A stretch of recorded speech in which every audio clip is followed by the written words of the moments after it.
समझ लीजिए कि कोई जल्दबाजी नहीं है ना। हाँ, सो इसका राइट आंसर कौन सा है? Lyrical drama Hellas PB Shelley is the right answer, पर्सी बेशी शैली, है ना। और अभी आपने देखा था पीबी शैली का एक और वर्क आया था गाइज, कौन सा था? प्रोमेथियस वाला कोई वर्क आया था शायद, मुझे याद आ रहा है, प्रोमेथियस। सो पीबी शैली मतलब ये देख रहे हैं काफी सारे क्वेश्चंस पूछे जा रहे हैं शैली भाई से। Name the play right who composed the play a women killed with kindness. Oh my goodness, तब तो फिर बहुत ही अच्छी बात है। A women killed with kindness, एक लेडी को काइंडनेस से मारा जा सकता है क्या? खुश हो जाऊं मैं? A women killed with kindness, है ना, ऐसी बात है क्या? वैसे मारा जा सकता है एक वुमेन को काइंडनेस के साथ, लोग बहुत सारे लोग धोखा दे लेते हैं ऐसा करके, है ना। बट कोई बात नहीं है, कोई भी कुछ भी कैसे भी करे चलेगा।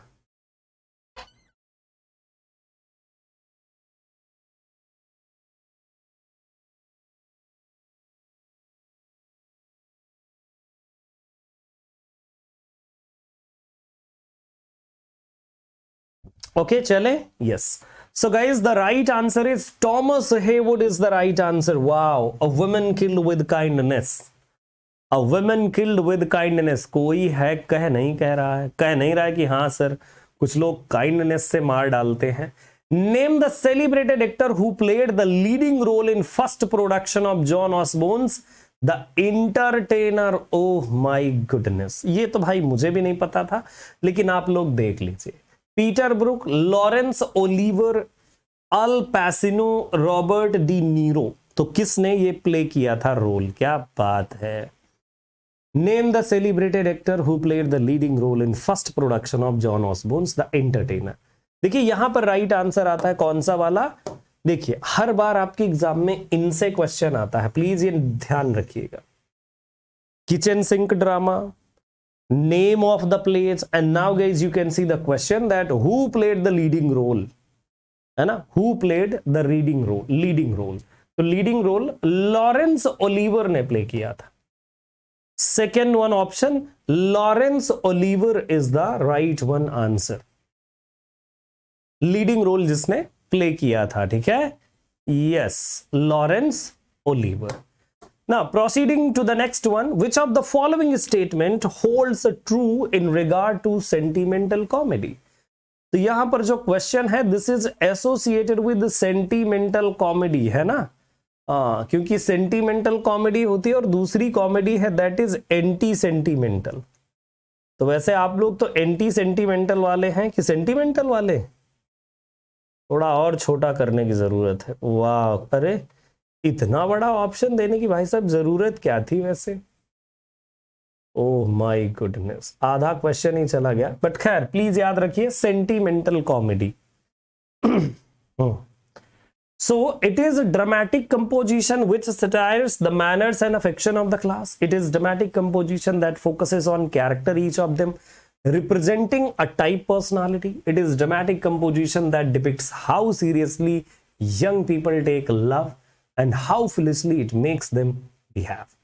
It is a species of dramatic composition in which the virtues of private life are exhibited rather than the vices exposed, and tristesses rather than the faults of mankind make our interest in the piece. So the right answer of this one question is, कौन सा वाला right answer? इतना बड़ा question देख करके right answer एक ही हो सकता है जो सबसे ज्यादा बड़ा हो, है ना। It is a species of dramatic composition in which the virtues of private, है ना, क्योंकि sentiments जो होते हैं प्राइवेट में अच्छे चलते हैं, है ना, sentiments जो होते हैं वो प्राइवेट में बहुत अच्छे चलते हैं। Got it? So ये जो बेसिकली है ना, it is a species of dramatic composition in which the virtues of private life are exhibited. Got it? Fourth one is the right one answer of this one question. Now proceeding to the next one, and here is the next one. Look at this one please. Yeah, here is the next one question. Let me zoom a little bit. Wow, क्या बात है. So yeah,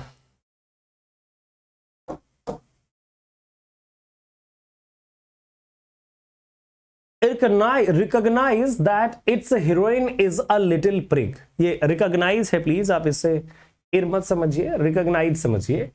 recognise that it's heroine is a little prig and it's hero a pompous ash, but I do not care. About which novel of Jane Austen is this statement made by Somerset Maugham? अब एक बात नहीं समझ में आती मुझे, ऐसा भी स्टेटमेंट क्या देने की जरूरत है, बट खैर इनकी कोई समझ नहीं सकता। प्राइड एंड प्रेजुडिस इसके बारे में तो नहीं है। नॉर्देंगर इसके बारे में जब भी क्वेश्चन आता है वो यही आता है, spoof of Gothic fiction. Pride and prejudice आपके 2020 का जो एग्जाम हुआ था 2022 में, उस एग्जाम में आया था एक प्रश्न, कौन सा वाला याद आ रहा है आपको? अरे it is truth universally acknowledged वाला, यहां से ही क्वेश्चन आया था पिछले एग्जाम में। नॉर्देंगर आपकी उस वाली शिफ्ट में क्वेश्चन है शायद, नॉर्देंगर स्पूफ वाला। सेंस एंड सेंसिबिलिटी का नहीं है, लेकिन मैन्सफील्ड पार्क के लिए कहा है ऐसा, ठीक है। This is all about Mansfield Park, ठीक है। यस, नेक्स्ट वन देखिए। In which year was R.L. Stevenson's Treasure Island published? Treasure Island इनका किस साल में पब्लिश्ड हुआ था? 1893, 1886, 1883, 1896। तो राइट आंसर कर डालो भाई, फटाफट राइट आंसर कीजिए जल्दी से, है ना। जल्दी से राइट आंसर, बहुत ही बढ़िया लगेगा right answer. So 1883 is the right answer इसके लिए, है ना। Yes, 1883 is the right answer. Treasure Island by R.L. Stevenson's. Treasure Island by R.L. Stevenson. Sir ji आपकी लिटिल प्रिंसेस ठीक है? अच्छा रियासत अली, मैं सोच रहा था रियासत की आकर के हाल चाल पूछ जाते, एक बार प्रयागराज आइए फिर मैं हाल चाल देता हूं, है ना। बड़ा कमेंट देख करके मुझे तुरंत देखना पड़ता है कौन है भाई जिसने इतना बड़ा कमेंट कर दिया। चलिए नेक्स्ट वन पर चले। Wow, which of the following novels is not written by Amitabh Ghosh? वाह क्या बात है। अच्छा, अमिताभ घोष से भी हर बार आपके एग्जाम में क्वेश्चन आता है ना। So which of the following novel was not written by Amitabh Ghosh? देखिए, Sea of Poppies Amitabh Ghosh का है, फ्लड ऑफ फायर भी अमिताभ घोष का है, गन आइलैंड भी अमिताभ घोष का है, but English August this is the work आपके यूजीसी नेट एग्जाम में ऑलरेडी ये क्वेश्चन आ चुका है। अगर आप पीवाईक्यूज पढ़े होते तो आपको ये वाला पता होता है ना। English August associated with Upamanyu Chatterjee.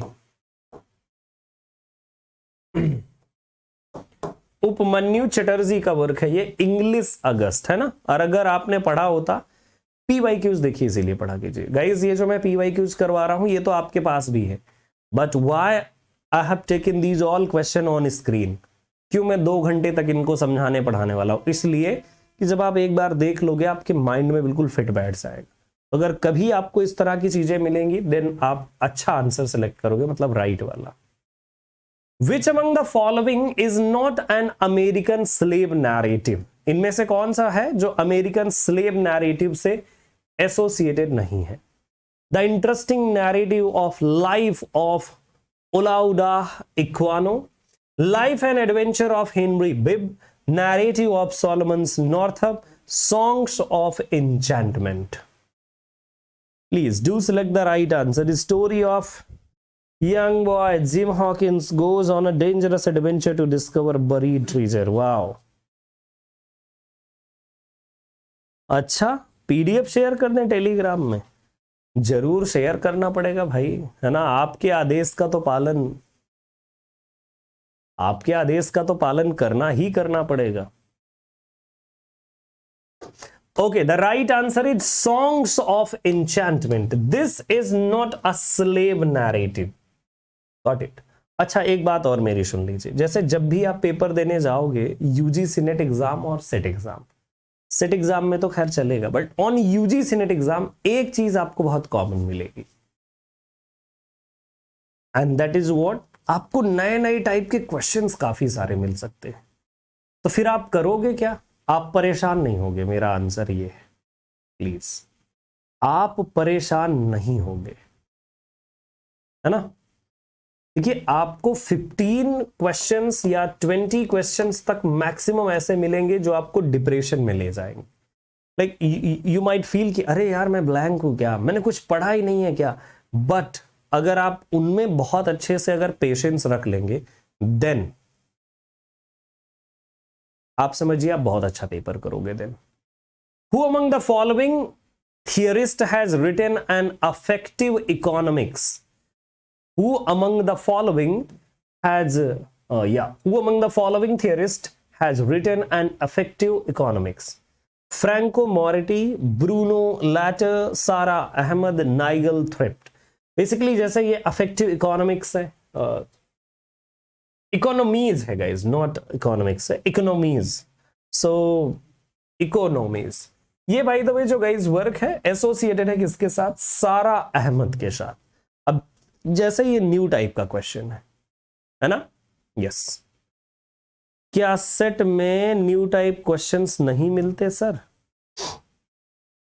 ऐसा तो मैंने नहीं कहा कि न्यू टाइप नहीं मिलते हैं, थोड़ा कम डिप्रेसिंग रहता है, यूजीसी नेट ज्यादा डिप्रेसिंग रहता है।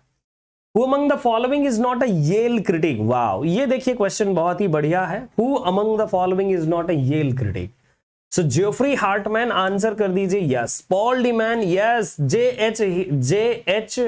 Miller और J. Hills Miller yes, Roland Barthes he was not associated with the Yale है ना, Yale school. So Roland Barthes नहीं, यही वाला राइट आंसर है।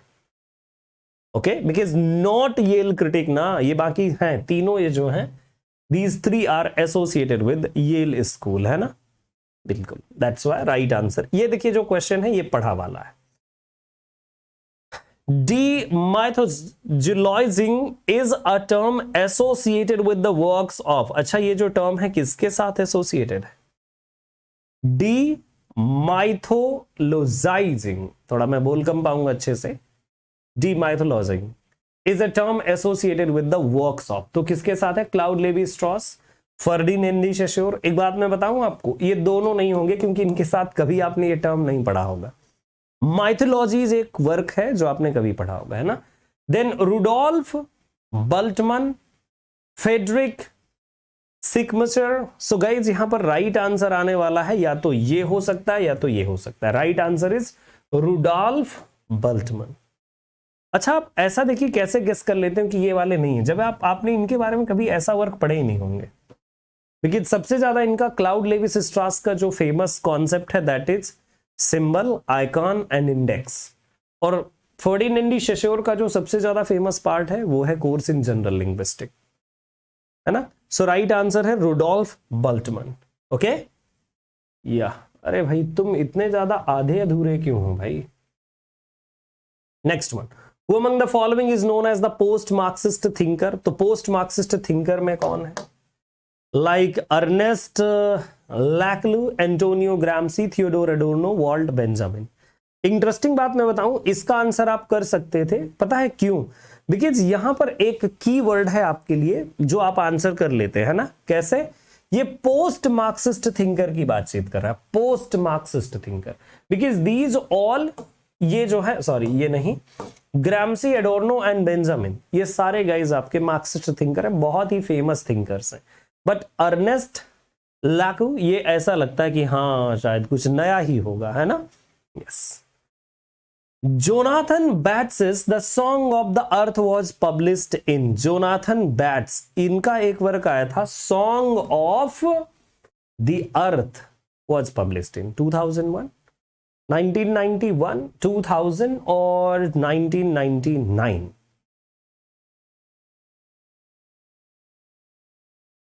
या meaning underlying them, yes that is sure.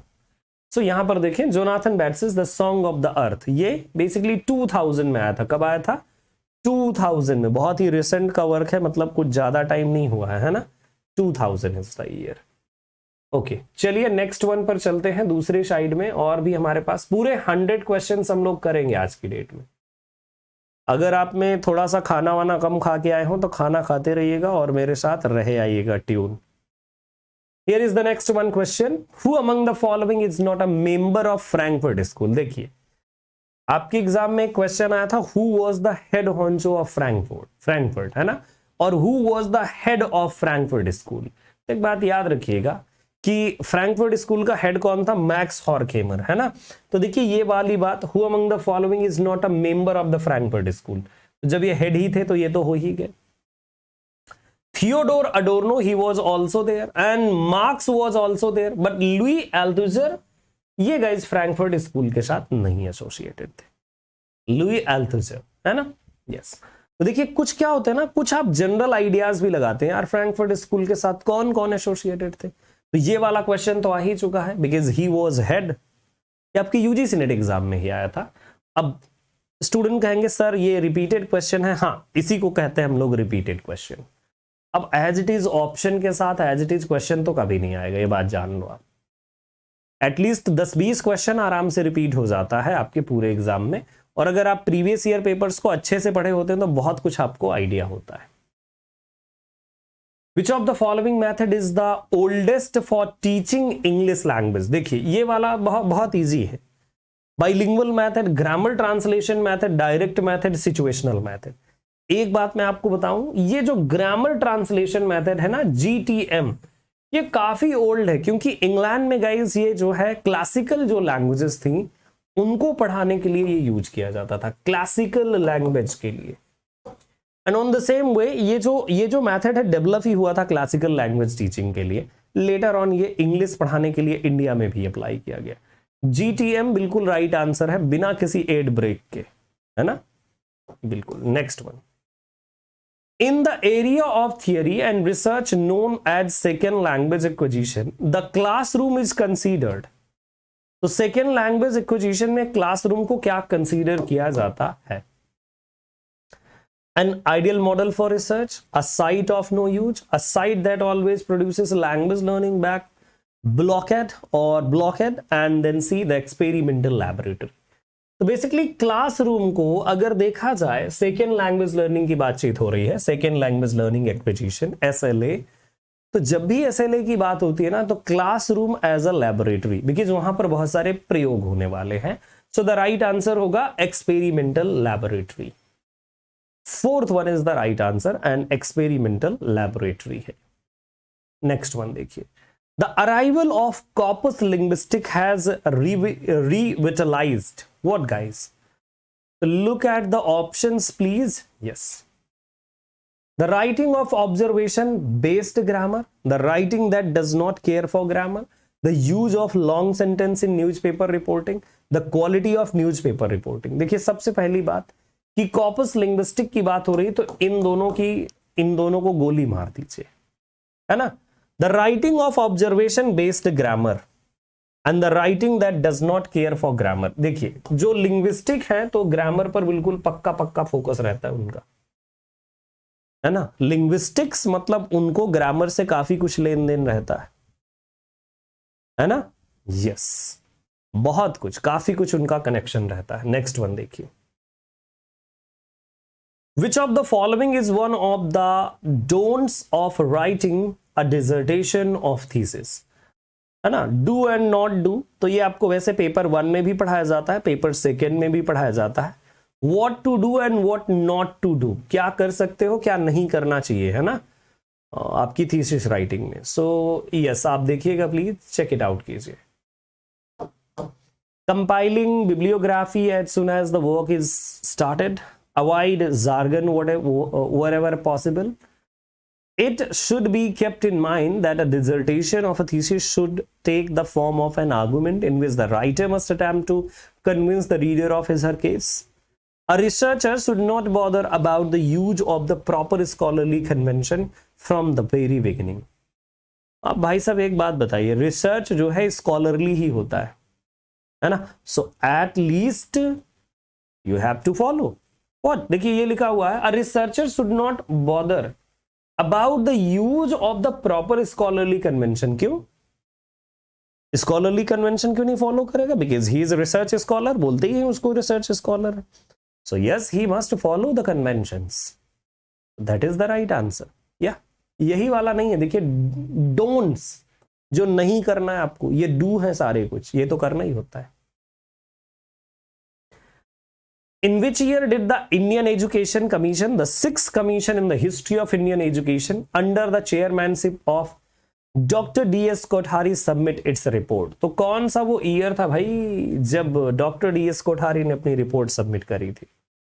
56, 66, 76 और 86? राइट आंसर कौन सा होने वाला है? सुशान भगत। थैंक यू सर, आपके class very helpful for me, for everyone at least, सबके लिए हेल्पफुल है, बट बात यह है कि सब बच्चे मान लें कि मेरे लिए हेल्पफुल है।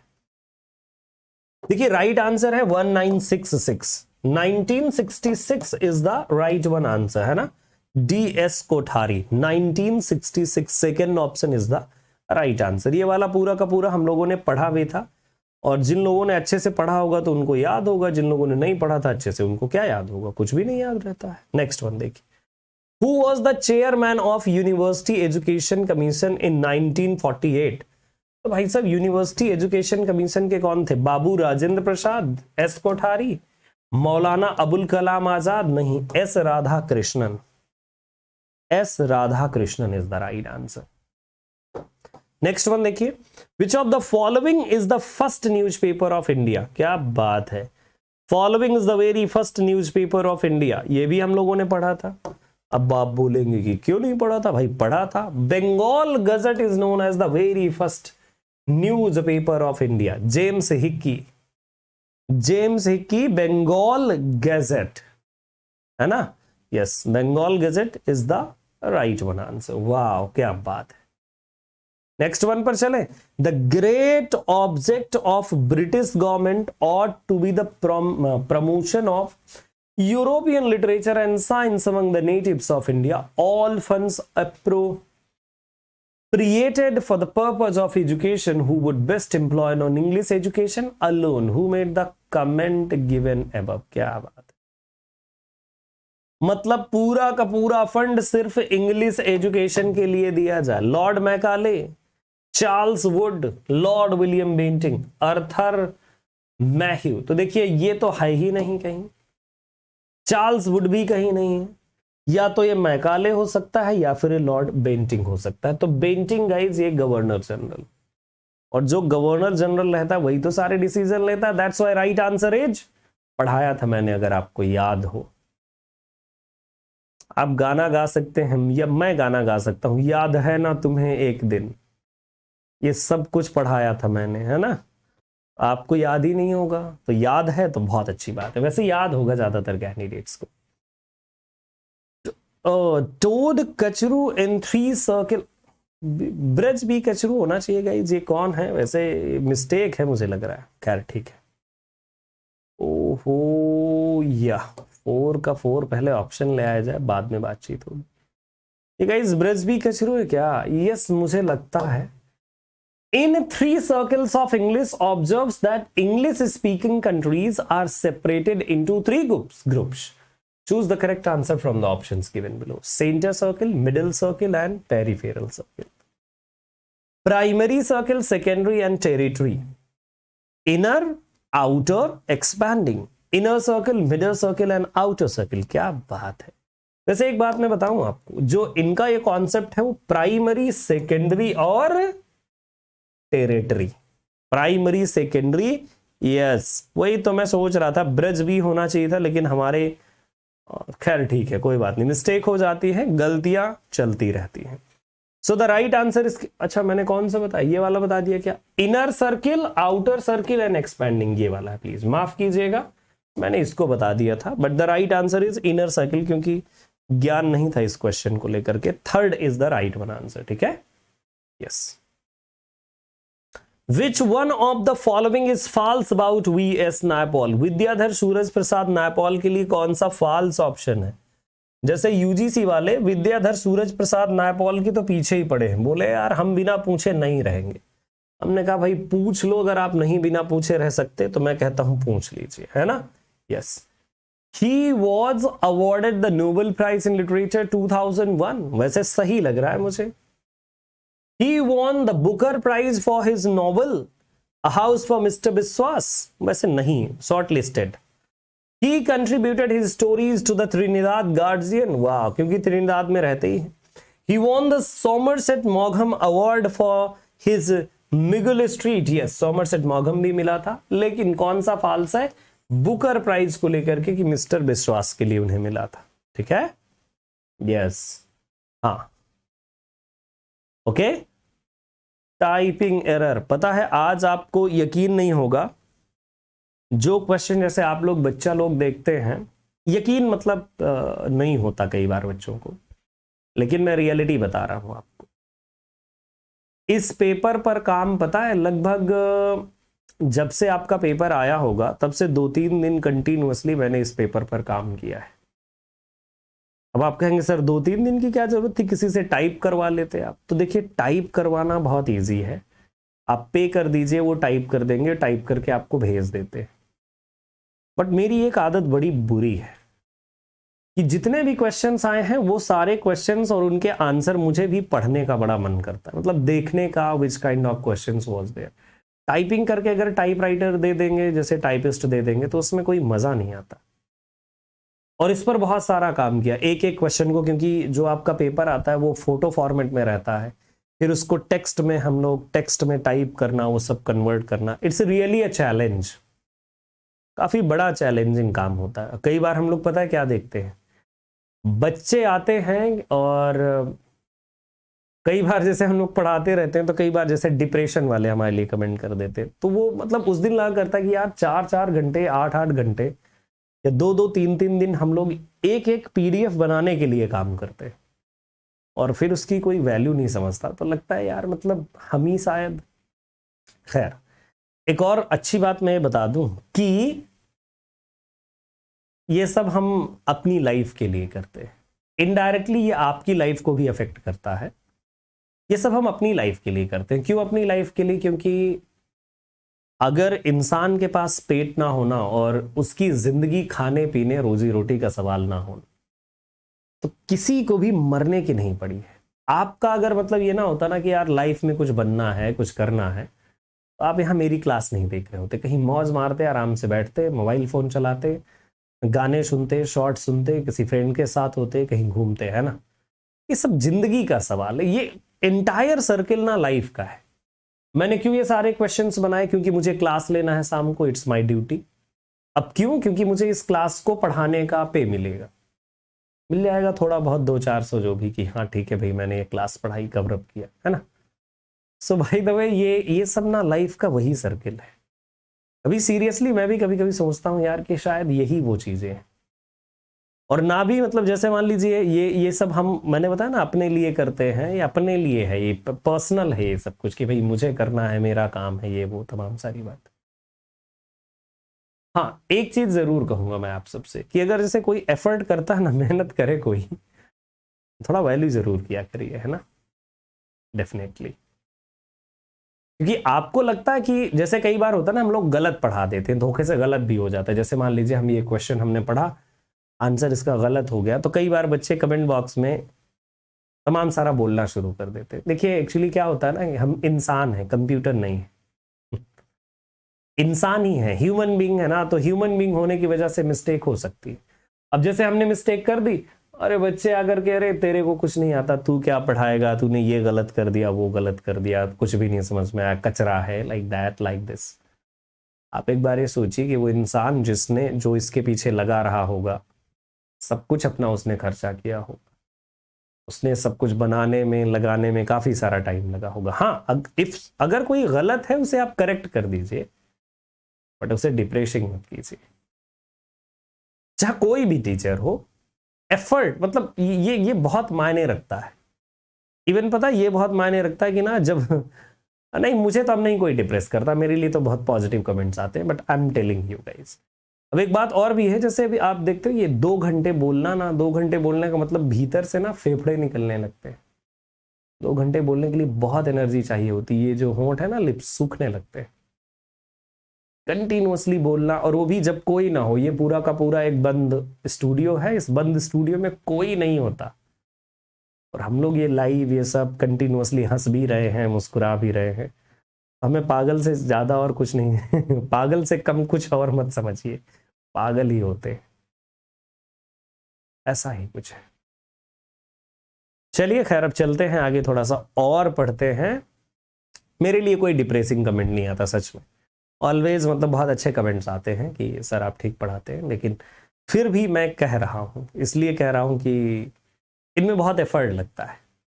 ये लगता है कि यूजीसी नेट का पेपर है, रे कौन सी बहादुरी कर दी भाई। यूजीसी नेट का पेपर है ना, आपको क्वेश्चन नंबर लिखना होगा, ये सारे अरेंजमेंट करने होंगे, यहाँ आंसर लिखना होगा, आंसर की से मैच करोगे, फिर लिखोगे, फिर टाइप करोगे, इजंट इट?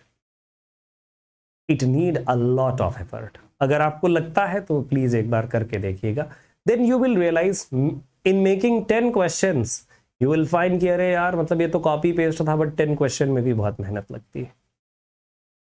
यस अब मैं ये सब क्यों कह रहा हूं कि थोड़ा थोड़ा मुझे भूख लगने लगी है ना धीरे धीरे, तो जैसे मुझे भूख लगने लगती है तो मैं ज्ञान देने लगता हूं। नहीं भूख नहीं लगी है गाइस, मैं ऐसे ही मजाक कर दिया मैंने। मैं खा पी करके पढ़ा रहा हूं क्योंकि मुझे पता है कि ये क्लास लंबी चलेगी। थोड़ा सा ब्रेक था आपके लिए, एक छोटा वाला ब्रेक। चलिए, which one of the following is false? An ideal literary researcher must be an irresistible reader. Insatiable reader. An ideal literary researcher should not cast himself back into another age. An ideal literary researcher should comprehend the current attitudes of the artistic assumptions. An ideal literary research must have a vivid sense of history. Please. Oh, 3 cheers for you, sir. Yeah.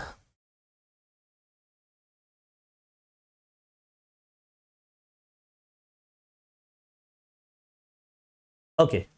So see, which one of the following? देखिए यहां पर अगर आप देखें, ideal researcher must be an insatiable reader, होना चाहिए। Ideal researcher होते हैं ऐसे।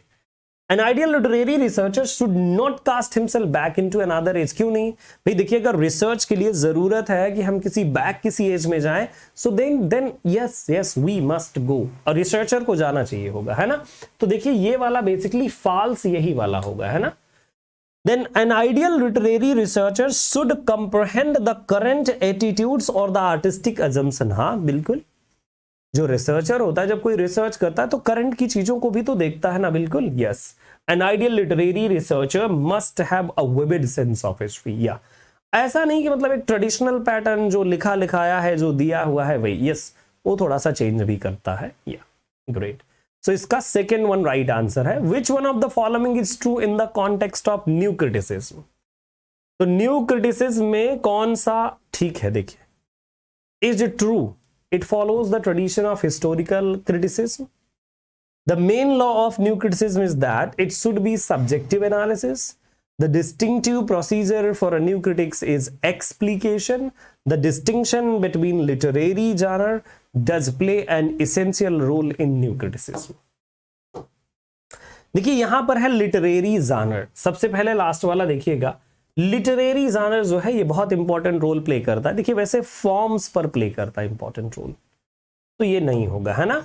The distinctive procedure for a new critics is explication. Explication या एक्सप्लिकेशन ही होना चाहिए, मुझे यही है ना?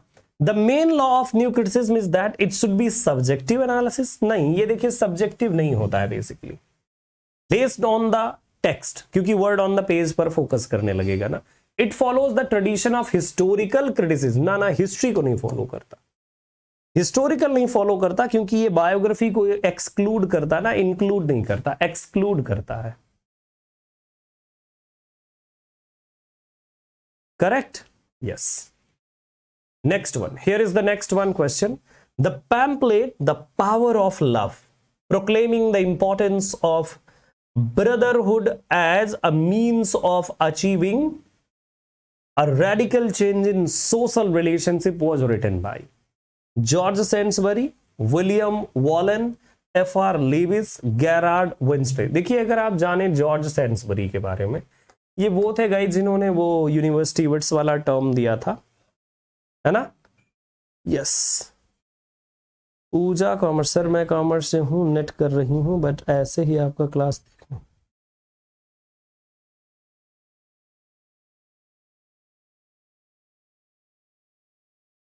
हाँ हो सकता है Puja, thank you so much Puja, thank you. George Saintsbury, William Walwyn, F.R. Leavis, Gerrard Winstanley. देखिए यहां पर अगर आप देखिए so George Saintsbury, who was Saintsbury? अगर सेंसबरी की बात करें सो गाइस यूनिवर्सिटी विट्स वाले टर्म वाले, है ना? This is by the way associated with William Walwyn. William Walwyn, the pamphlet The Power of Love associated with, ये थोड़ा न्यू टाइप का क्वेश्चन है, खास जानकारी नहीं थी मुझे इसके रिगार्डिंग, है ना। Yes, Francis Bacon's Advancement of Learning, wow, ये तो क्वेश्चन मतलब एडवांसमेंट ऑफ लर्निंग, ये नॉन फिक्शनल वाला है, अच्छा क्वेश्चन है, देख लीजिए।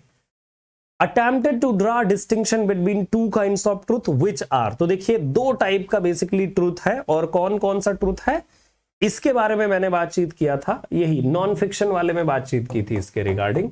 तो ये थियोलॉजिकल ट्रूथ है, साइंटिफिक है, साइंटिफिक की बातचीत नहीं करी थी इन्होंने, है ना। यस, करी थी क्या साइंटिफिक की, याद कीजिए अगर की हो, अगर आपको लग रहा हो तो ठीक है मैं चेंज भी कर सकता हूं। थियोलॉजिकल ट्रूथ एंड एस्थेटिक, वैसे एस्थेटिक की बात कभी नहीं की। Aesthetic truth and objective truth, इसकी ऑब्जेक्टिव की बातचीत नहीं की, और एस्थेटिक तो मैं पहले ही काट चुका हूं। Metaphysical truth and aesthetic truth, इनकी भी बातचीत नहीं की। बाय द वे मैं बताऊं आपको, आप कह रहे होंगे सर आपने तो पूरे काट दिए, यही है, थियोलॉजिकल ट्रूथ की बात की थी और साइंटिफिक ट्रूथ की बातचीत करी थी। Yes, theological truth and scientific truth, there are two types of truth, है ना। Yes, thank you Pooja, thank you so much. अब रियली वैसे मैं अच्छा नहीं हूं टीचर, जैसा भी हूं ठीक हूं, बच्चे तो मुझे बहुत बेकार ही कई बार मान लेते, लेकिन बहुत सारे बच्चे बहुत प्यार करते हैं मुझे, like you and other students, बहुत सारे हैं जो बहुत प्यार करते हैं, कहते हैं वाह सर आप ठीक है। I shall be ambitious, praise सुन करके तो कई बार जो है दिल बड़ा खुश हो जाता है। I shall be ambitious to have it said to me that I have brought philosophy out of closets, libraries, schools and colleges to dwell in clubs and assemblies, at tea tables and coffee houses. Wow! अच्छा, एक बात आपको याद आ रही होगी, मैंने एक shortcut statement आपको बताया था, अगर याद होगा तो आप डेफिनेटली आंसर कर लोगे। पता है कैसे? Let's begin, check it out. I shall be ambitious to have if said of me that I have brought philosophy, है ना। ये देखिए, आई have brought philosophy out of closet, ये जो है ना फिलॉसफी आउट ऑफ क्लोजेट, ये एक कीवर्ड है, and with the help of this one keyword आप आराम से इसका आंसर सर्च कर सकते हैं, है ना। The right one answer is Joseph Addison, because Joseph Addison का कहना था कि भाई फिलॉसफी को मैं तो बंद दरवाजों से बाहर ले आऊंगा, है ना।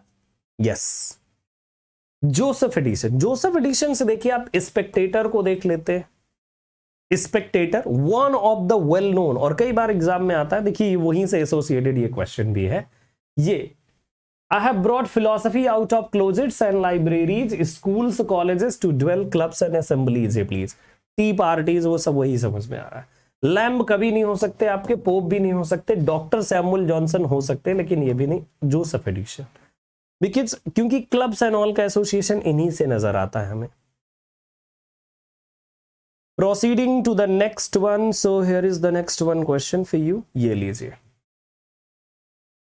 Dr. Johnson's Dictionary of English Language was published in, yeah, look at this one. Dr. Johnson's Dictionary of English Language was published in 1751, 1753, 1755, 1757। So dictionary of English language बहुत ही इजी है, 1755 है ना, ये नॉन फिक्शन वाला part है, 1755 is the right one answer, सब लोग जानते हैं इसको। An essay on the principle of human action was written by, तो ये किसने लिखा था? An essay on principle of human action, तो वैसे इस एसे को लिखने वाले कोई और नहीं हो सकते, क्योंकि ह्यूमन कंडक्ट पर भी लिखते हैं। देखिए लैम्ब ने ऐसा ऐसे नहीं लिखा, जीन जैक्स रूसो ने तो बेसिकली कौन सा लिखा था? रूसो का एक वर्क बहुत ही फेमस है, what is the name of the work guys? Rousseau का सोशल कॉन्ट्रैक्ट, बहुत ही फेमस वर्क है। विलियम गॉडविन ने वैसे एक वर्क लिखा, बहुत ही इंपॉर्टेंट है, दो वर्क इनके बहुत इंपॉर्टेंट है। एक तो है गाइज जस्टिस, क्या नाम है उसका? Social justice, something like that, political justice by William Godwin and कैलब Williams, ये दो वर्क बहुत फेमस है। विलियम हैजिलिट ने मैनर्स पर भी लिखा है, on conduct of life, so and you know कि principle of human action as well by William Hazlitt, है ना।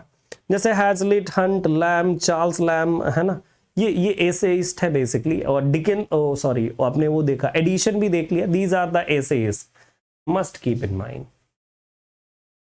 विच of the following is false about Frederick Douglass? Frederick Douglass के लिए कौन सा गलत है? वैसे इस क्वेश्चन को लेकर के मेरा कॉन्फिडेंस बहुत लो रहेगा, बट ठीक है। Douglas's autobiography belongs to the tradition of fugitive slave narrative popular in the North before the Civil War. Okay, he provides first-person account of his life spent in slavery. He was famous as an orator dedicated to Black liberation movement. He wrote up from slavery. नहीं, up from slavery guys, ये work इनका नहीं है। ये एक he wrote up from slavery, ये मतलब एक वर्क का नाम है। up from slavery ये एक वर्क का नाम है, आपको पता होगा कौन किसने लिखा है अप फ्रॉम स्लेवरी। अगर आपको पता है तो प्लीज आप कमेंट बॉक्स में बताइए। ओके, ठीक है, अप फ्रॉम स्लेवरी ये वाला वर्क इन्होंने लिखा ही नहीं, बाकी तो सारा कुछ, because Frederick Douglass associated with the black narratives and all के साथ एसोसिएटेड है ना। चलिए, सो देखिए right one answer up from slavery इन्होंने नहीं लिखा। अप फ्रॉम स्लेवरी ये है ब्रोकर टी वॉशिंगटन का, Booker T Washington, he wrote up from slavery. The phrase structure of feeling, ये वाला क्वेश्चन तो हमने किया भी था। Structure of feeling is associated with Lauren Berlant नहीं है, टेरी गिल्टन भी नहीं है, विलियम्स है, और ये भी नहीं है, कोफोस्की सेजविक भी नहीं है। ठीक है, सो the right answer is Ramon Williams. Valediction Forwarding Morning is written by, so guys there are two writers जिन्होंने Valediction Forwarding Morning लिखा है। तो ये दो राइटर कौन से हैं जिन्होंने Valediction Forwarding Morning लिखा हुआ है? सो जॉन डन, एक तो ये है Valediction Forwarding Morning, मिल्टन ने नहीं लिखा, एंड्रिन रिच ने लिखा, इन्होंने भी नहीं लिखा। ANC is the right answer, check it out, ये है ANC। एंड्रिन रिच ने लिखा है Valediction Forwarding Morning and John Donne. John Donne की पोएम बहुत ही फेमस रही है, A Valediction Forwarding Morning। Which of the following poems are linked with each other in terms of forms? Forms की बातचीत कही गई ना, जैसे फॉर्म्स ऑफ पोइट्री पढ़ते हो बच्चा पार्टी आप, है ना, जैसे फॉर्म्स ऑफ पोइट्री पढ़ते हैं तो फॉर्म्स ऑफ पोइट्री की बातचीत करी गई। Each other in terms of form, देखिए last ride together dramatic monologue है ना ये। यूलिसिस ये भी ड्रामेटिक मोनोलॉग की कैटेगरी में पुट किया जाता है। Upon Appleton House to My Lord Fairfax, वैसे मैंने इसके बारे में तो नहीं सुना। टू पेन हर्स्ट, इसके बारे में भी नहीं सुना, खैर मैं दो के बारे में बता रहा हूं आपको। ए एंड बी, चलिए थोड़ा ऑप्शन एक्सप्लोर करते हैं। What are the options, let me check. हाँ, The Waste Land, waste land भी गाइज आप नहीं कर सकते हो, ठीक है। तो देखिए यहां पर अगर आप देखें तो A and B right answer आपका होना चाहिए, है ना। आपका जो एनटीए की आंसर की आई थी ना, उसमें उसने गलत आंसर मान लिया, वैसे सी एंड डी माना था, लेकिन ए एंड बी ये बेसिकली राइट आंसर होना चाहिए। यही वाला क्वेश्चन पूछा ना कि मतलब सिमिलर है फॉर्म्स में, प्लीज लेट मी चेक एक बार और मुझे चेक कर लेने दीजिए।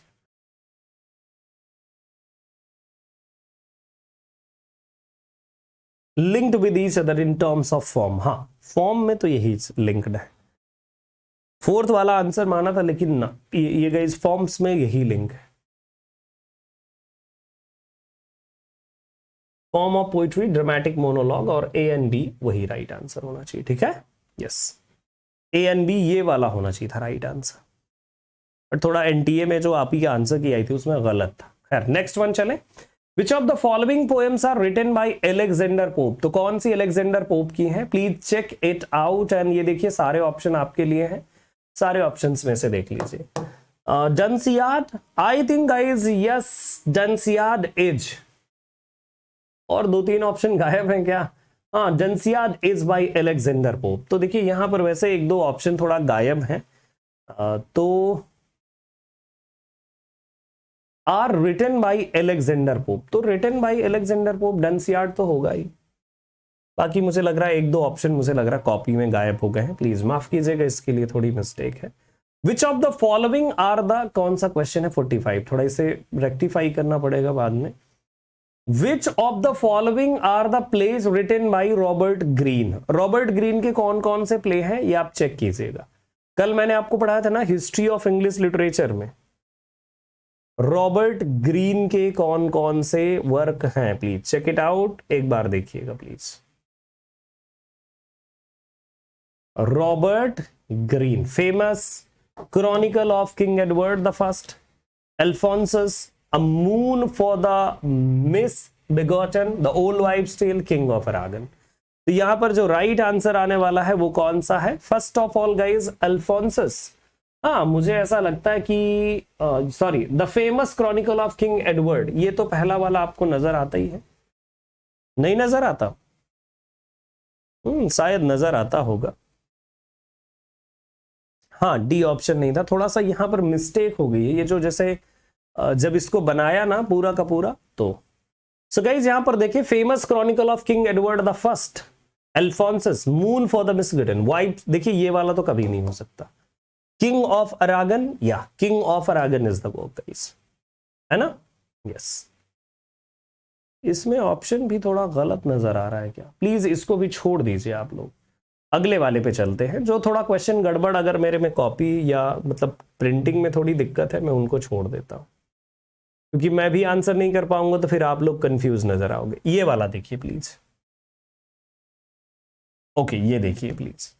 Which of the following two plays were written by W.B. Yeats? The Land of Heart's Desire, Time and Conways, Silver Tacy, Countess Kathleen, Plough and the Stars। तो देखिए सबसे पहले ये वर्क को आप नोट डाउन कर लीजिए, है ना? डी वाला, तो जिसमें भी डी ऑप्शन होगा, देखिए एक ये है और एक ये है, तो या तो फिर ए होगा लैंड ऑफ हर्ट्स डिजायर, या फिर आपके लिए सी होगा कौन सा? सिल्वर टैसी। बस अब आप कर लीजिएगा प्लीज, अब आप कर लीजिए फटाफट जल्दी से। The right one answer is guys the heart of land desire and as well as countess Cathleen. The heart of land desire and the countess Cathleen, these are the two work associated with W.B. Yeats। W.B. Yeats के guys कौन से work नजर आते हैं आपको? ऐसे play नजर आते हैं जिनको हम लोग बोलते हैं पोइटिक वाला प्ले, है ना? पोइटिक प्ले उस पैटर्न के इन्होंने लिखे हुए हैं। Which among the following are true the content of context of Chinua Achebe? Chinua Achebe के रिगार्डिंग कौन सही है? He wrote Arrow of God and Things Fall Apart। देखिए पहली बात तो ये सही है, Chinua Achebe के लिए he wrote Things Fall Apart and Arrow of God। चलिए इसके बाद देखिए थोड़ा इधर नीचे आ गया है ये क्वेश्चन, सो प्लीज चेक करते हैं। His novelist as teacher is seminal essay in the context of African literature। पूरा का पूरा मैं क्वेश्चन ऊपर कर दूं, फिर काफी लंबा क्वेश्चन बना दिया ना। हाँ, yes, his novelist as teacher is seminal essay in the context of African literature, या नॉवलिस्ट एज टीचर, ये गाइज इनका वर्क है, काफी फेमस है, वेल नोन वर्क रहा। Then see the name of the tribe he depicted in things fall apart is Igbo. Things fall apart में क्या Igbo community को इन्होंने रिप्रेजेंट किया है? देखिए मैं एक बात बताऊं आपको, चिनुआ एचबी गाइस हमेशा most of the time Igbo community के बारे में ही लिखते हैं, और इवन इनकी बिलोंगिंग भी जो है वो यहीं से। सो ये वाला, सेकेंड वाला एंड थर्ड वाला, ये वाला भी सही है, ठीक है? Yes. He is Kenyan born American literature, क्या ऐसी बात है? केनियन बोल अमेरिकन, वैसे मैं आपको बता दूं अफ्रीकन राइटर माने जाते हैं, कंसीडर किए जाते हैं, है ना? He wrote the essay on abolition of English department, ये भी इन्होंने नहीं लिखा। ये दो बेसिकली ये नहीं नजर आते हैं ना। यस, दो नहीं है। इनका एक एसे जो बहुत ही फेमस है, that is racism in Conrad's Heart of Darkness वाला, वो वाला है ना। यस, वो वाला। नेक्स्ट वन देखते हैं।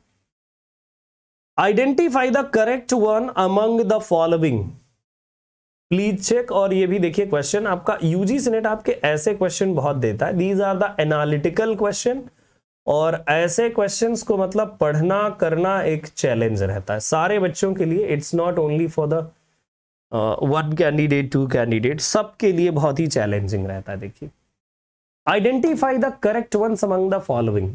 The apology for poetry was written by Philip Sidney. Apology for poetry guys, वैसे एक बात करूं, एन अपॉलजी है, दी अपॉलजी नहीं है, लेकिन दी अपॉलजी लिख के आया था आपके एग्जाम में। एन अपॉलजी फॉर पोइट्री करके टाइटल है, लेकिन आया था और यही को मान भी लिया था उन्होंने, है ना। ठीक है। Sir Philip Sidney wrote The apology for Poetry as a counterblast to Stephen Gosson's The School of Abuse. हाँ, ये भी बात सही है। यस, इन रिस्पॉन्स टू, कल भी मैंने बताया था हिस्ट्री ऑफ इंग्लिश लिटरेचर की क्लास में, अगर आपको याद हो। थोड़ा मैं बड़ा कर देता हूं, बाद में हम लोग ऑप्शन देख लेंगे, है ना। ये थोड़ा बड़ा कर दूं, सारे बच्चों को दिखे, लेकिन हो सकता है किसी को ना दिख रहा हो तो अच्छा नहीं लगेगा। सो देखिए, अपॉलजी फॉर पोइट्री दी नहीं है, एन अपॉलजी फॉर पोइट्री होना चाहिए। ठीक है। Sir Philip Sidney wrote Apology for Poetry. So इन्होंने किसके रिस्पॉन्स में? स्टीफन गोशोन के, है ना, School of Abuse. Stephen Gosson wrote The School of Abuse in euphuistic style.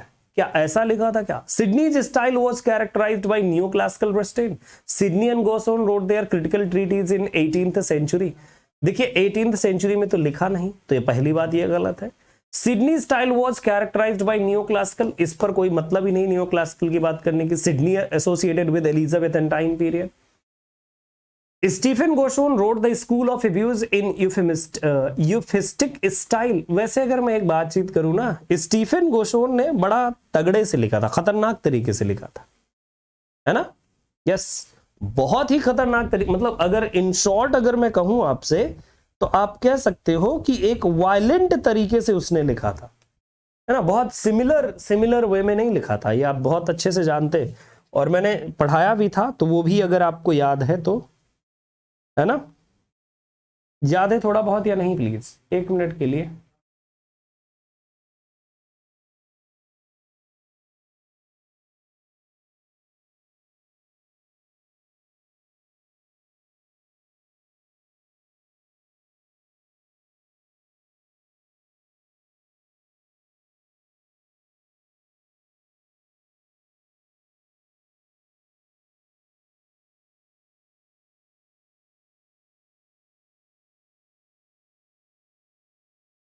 मैं गाइज बेसिकली थोड़ा सा मैं ट्रायल कर रहा था।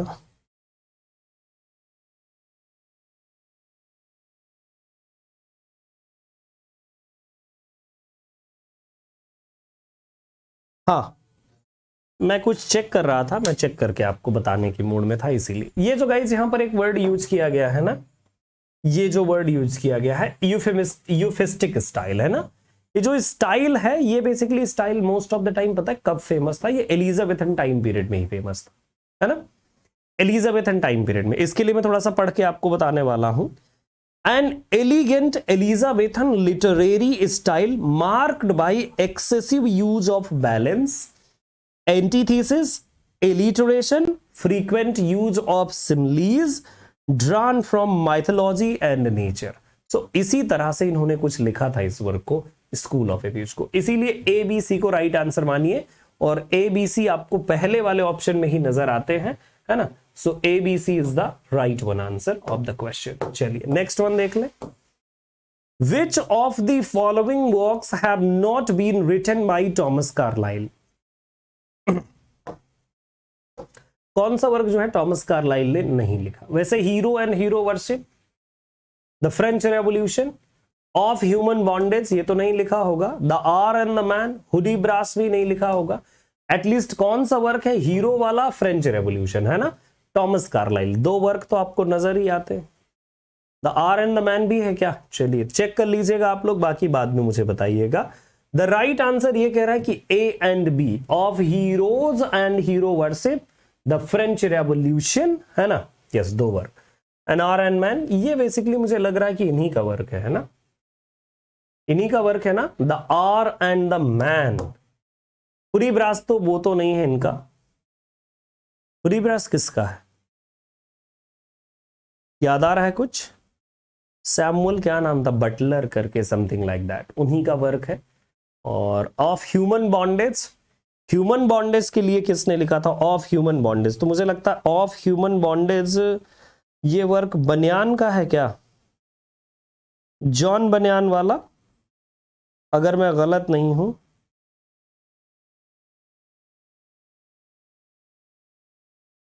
ऑफ ह्यूमन बॉन्डेज मैं चेक किए ले रहा हूं। अच्छा, Of Human Bondage William Somerset मॉगम का है। Of Human Bondage William Somerset मॉगम का है, ये वाला। तो ये वाला नहीं है, हुडीब्राश नहीं है। The are and the man, ये प्लीज बता दीजिए। आर एंड द मैन ये वाला बताइए प्लीज, क्योंकि इसके लिए मुझे याद भी नहीं है, मैं चेक किए ले रहा हूं। Hour and the Man, a historical romance by Harriet Martineau. ये गाइस हैरियट मार्टिन्यू का वर्क है, ठीक है, यस। तो मतलब ये भी नहीं है, ये भी नहीं है, ये भी नहीं, A and B is the right answer. तो ए एंड बी आंसर 1 हो जाएगा, ठीक है। जॉन बनियान तो पिलग्रिम्स प्रोग्रेस लिखे हैं। जॉन बनियान का एक और वर्क है, वो ऐसे ही है कुछ करके, जो उनकी लाइफ पर बेस्ड है, ऑटोबायोग्राफिकल है, क्या नाम है उसका, कुछ ऐसा ही करके है, बॉन्डेज टाइप, मुझे मैच करता जुलता याद आ रहा है, लाइक उन्होंने प्रेजेंट में लिखा था, याद नहीं आ रहा है, चेक कर लीजिएगा, लेकिन होगा कुछ ऐसा ही करके। Which of the following work has not been authored by John Stuart Mill? Stuart Mill ने कौन सा वर्क नहीं लिखा है please? So John Stuart Mill, यहां पर देखिएगा प्लीज, ये पूरे ऑप्शन है। Subjection of women, thoughts on parliamentary reform, past and present, explorations. So among these works कौन सा वाला वर्क है जिसको नहीं लिखा आपके किसने? मिल ने, J.S. Mill, on liberty. तो देखिए एक बात मैं आपको बता दूं, ये जो वर्क है ना गाइज, ऑन लिबर्टी, इसको तो उन्होंने लिखा ही लिखा है। दूसरा जो आपने देखा था उधर, सब्जेक्शन ऑफ वुमेन करके एक देखा था, है ना, ये भी इन्होंने और इनकी वाइफ ने दोनों ने मिलकर के लिखा था, यहां लास्ट में को सब्जेक्शन ऑफ वुमेन, है ना। थॉट्स ऑन पार्लियामेंट्री रिफॉर्म, ये भी गाइज इनके साथ एसोसिएटेड है, लेकिन पास्ट एंड प्रेजेंट और एक्सप्लोरेशन ये दो नहीं एसोसिएटेड है। सी एंड डी राइट आंसर हो जाएगा इसके लिए, क्योंकि पास्ट एंड प्रेजेंट किसने लिखा है? किसी ने लिखा है, आप एक बार देखिए जरूर। Next one, which among the following are true in the context of literary research? इनमें से कौन सा लिटरेरी रिसर्च के रिगार्डिंग ट्रू है? प्लीज थोड़ा सा पढ़ लीजिएगा ऑप्शन, अगर हाँ ऑप्शन दिख जाएगा ऑप्शन, या लिटरेरी रिसर्च से एसोसिएटेड कौन सा है। जॉन बनियान का जो वर्क है मैं चेक किए ले रहा हूं, तब तक आप आंसर कीजिएगा। जॉन बनियान बहुत ज्यादा भूल जाता है कई बार, ओहो।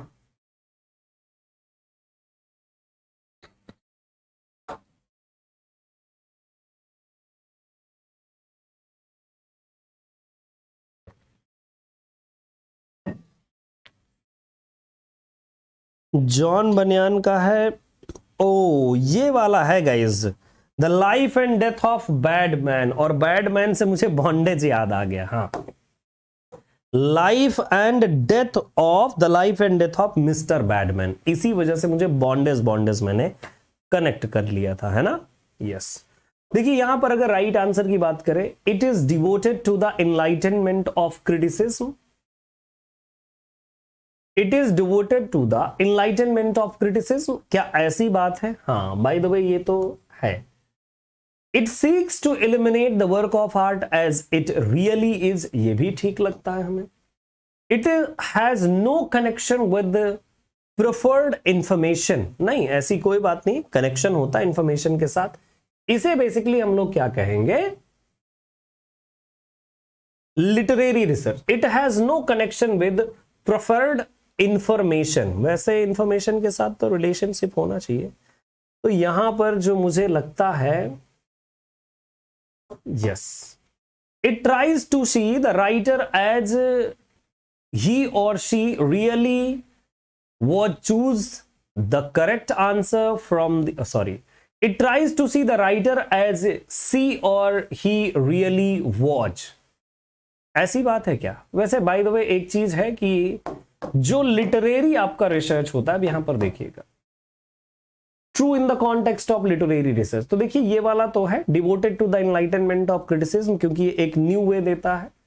आर्ट एज रियली इज, ये भी फोकस करता है बेसिकली। ये it tries to see the writer, जो जिस भी राइटर पर बेसिकली लिटरेरी रिसर्च रन करता है, तो उसके पैटर्न को देखने की भी कोशिश होती है। But it has no connection with the proffered information, ऐसी बात नहीं, इंफॉर्मेशन के साथ इसका कनेक्शन होता है, जो भी इंफॉर्मेशन ऑलरेडी अवेलेबल होती है। So A, B and D only. Which among the following are false in the context of autobiographical research? इनमें से autobiographical research के लिए कौन सा false है? These can be accepted on face value. These are usually idealized. These are colored by compelling motives of the desire for self-justification. And these are embroidered through the sheer exuberance of the artistic imagination. तो इनमें से कौन सा answer होने वाला है? These can be accepted on face value. देखिए एक बात मैं आपको बता दूं कि ऑटोबायोग्राफिकल अगर रिसर्च है तो फेस वैल्यू से मतलब नहीं है, रिसर्च रिसर्च होता है, यहां फेस का कोई रोल नहीं है, ठीक है ना? Yes. These are usually idealized. These are colored by compelling motive of the desire of self justification. Idealised किए जाते हैं। वैसे ऑटोबायोग्राफिकल जो रिसर्च होते हैं तो हाँ आइडियलाइज्ड कर सकते हैं वैसे। These are colored by compelling motives of desire for self justification. Autobiographical research self justification ये थोड़ा सा कम मैच करता है, मुझे लगता है ये थोड़ा कम मैच करता है एक्चुअली मेरे ओपिनियन के अकॉर्डिंग। ये वाला तो गलत है। ये वाला अगर बी की बात करें तो दीज आर यूजुअली आइडियलाइज्ड, ठीक है। These are coloured compelling motive to the desire for self justification. These are embroidered through the sheer exuberance of the artistic imagination. B and T ये थोड़ा सा, इस पे मुझे थोड़ा सा संदेह लगता है। सेल्फ जस्टिफिकेशन ऑटोबायोग्राफिकल रिसर्च हो सकता है, अच्छा मे बी की हो सकता है इसका गलत दिया हो, लेकिन ये थोड़ा सा मुझे कम जस्टिफाई करता है। बाकी को तो मैंने कह दिया जो वाले option. Which of the following are key attributes and skills required in the context of tools and techniques for literary research? Which of the following are the key attributes and skills required in the context of tools and techniques for literary research? Please go through the option. एक बार option आप पढ़िएगा फिर देखिएगा।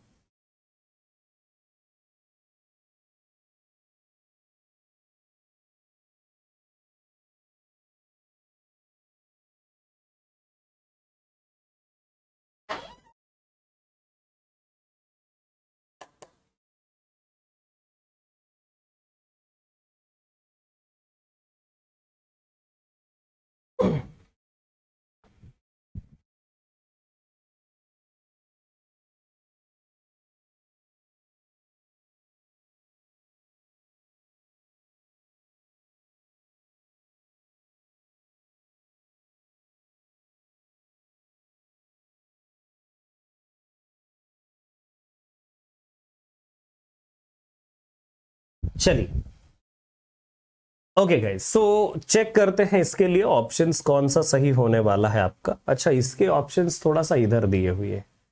These are the options guys, A C D only इसके लिए right answer है, तो आप मैच कर लीजिएगा। थोड़ा ज्यादा मैं लंबा पढ़ूंगा तो बहुत ज्यादा एनर्जी मेरी लगेगी। So having an overview of the main online and printed source relevant to the research, वैसे ये तो जरूरी पार्ट ही होता है। Not participating in any online information networks as other may copy the network, देखिए ये गलत हो जाएगा, है ना। Getting to know range of available online sources, ये बिल्कुल सही है।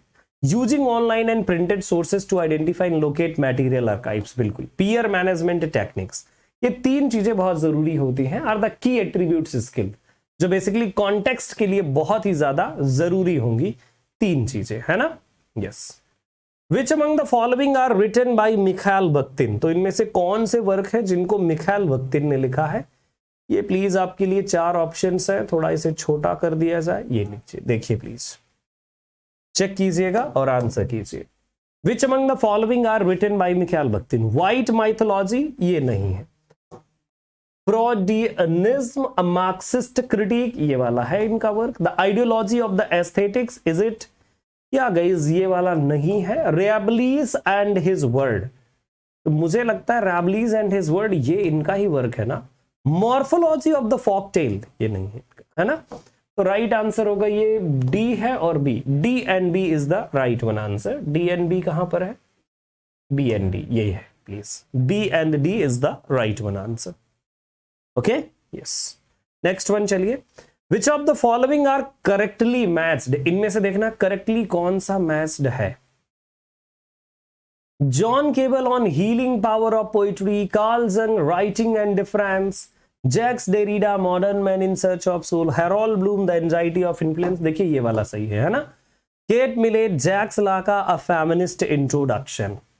वैसे यहां पर मैचिंग देख ले हम लोग, थोड़ा सा मैचिंग देखना बड़ा जरूरी पार्ट है। ओके यस, तो इनमें से देखना कि कौन सा करेक्टली मैच्ड है। तो John Keble on healing power of poetry, तो जॉन केबल का गाइज ये वर्क ठीक है। Karl Jung writing and difference, नहीं ये तो डेरिडा के साथ नजर आता है। Modern man in search, Harold Bloom, ये वाला सही है। तो A and D, cat millet नहीं है, जैक्स लाका ये वाला नहीं लिखा इन्होंने, है ना। सो दिस इज, ये वाला हो जाएगा A and D is the right one answer, A and D second वाले ऑप्शन में।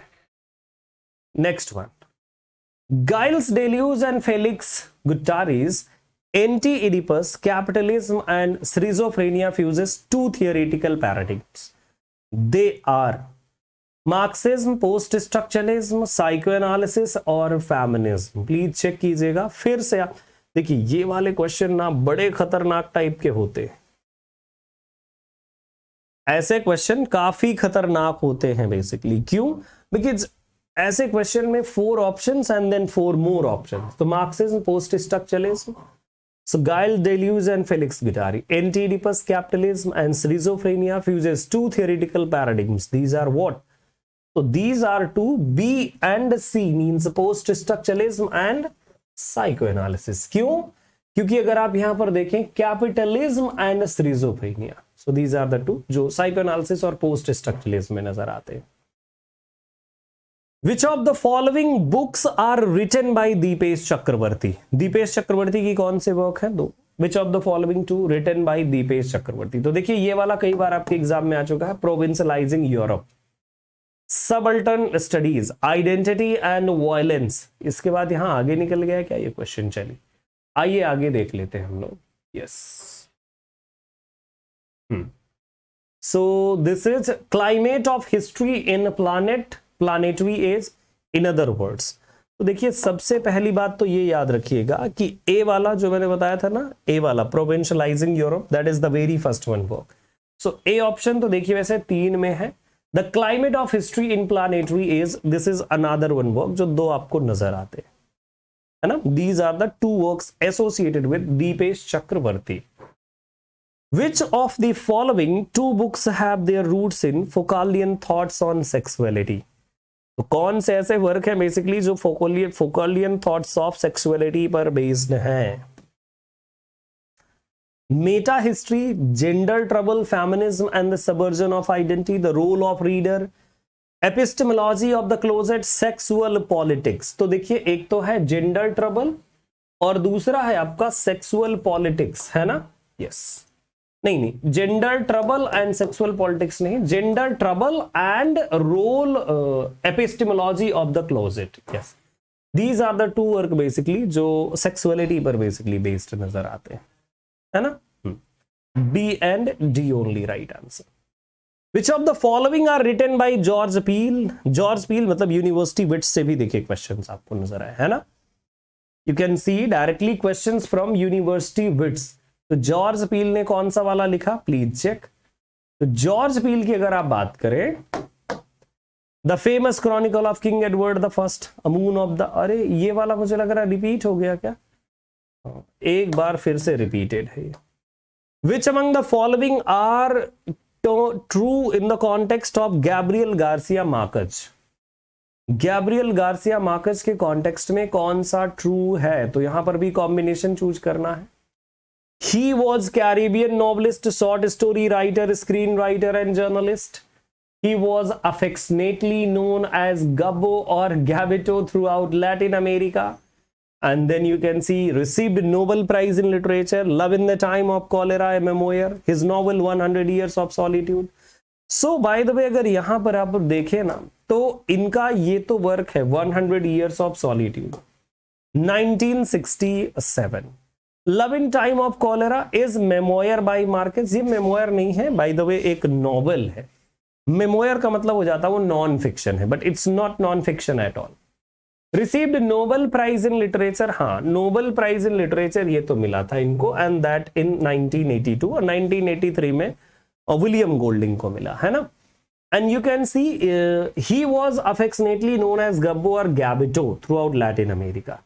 कैरिबियन नॉबलिस्ट देखिए ये नहीं है ना, गैब्रियल गार्सिया मार्केस, ये राइट आंसर होगा। सो ये 3 option like B, C and E, तो देखिए B, C and E, these are the 3 right answer.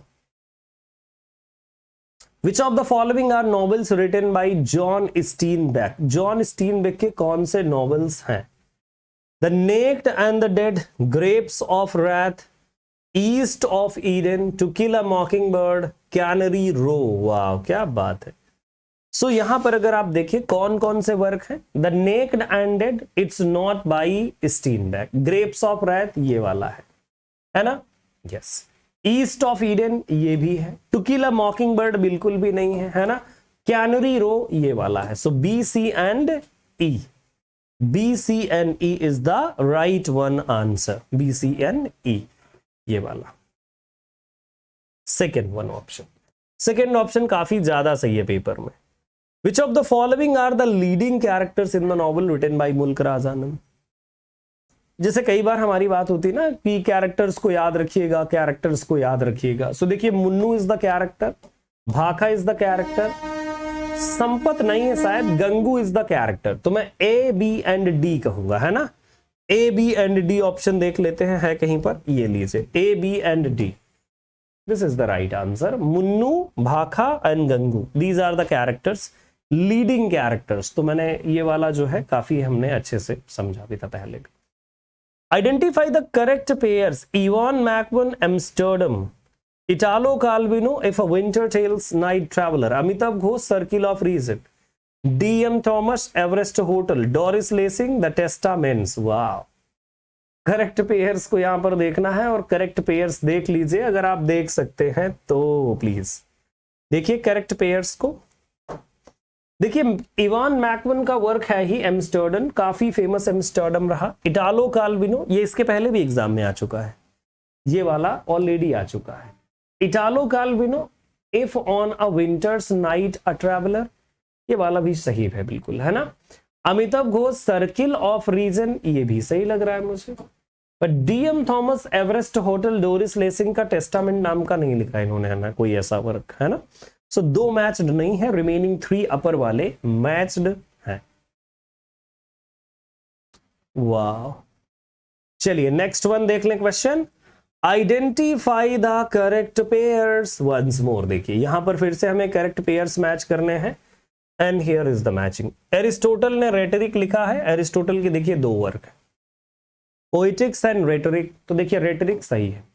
क्विंटलिन, ओराटोरिकल institution, सो इंस्टीट्यूटियो ओराटोरिया करके वर्क है, ये शायद वही वर्क मुझे नजर आ रहा है ना, ये शायद वही है जिसको हम समझ रहे हैं, तो यस ये भी हो गया।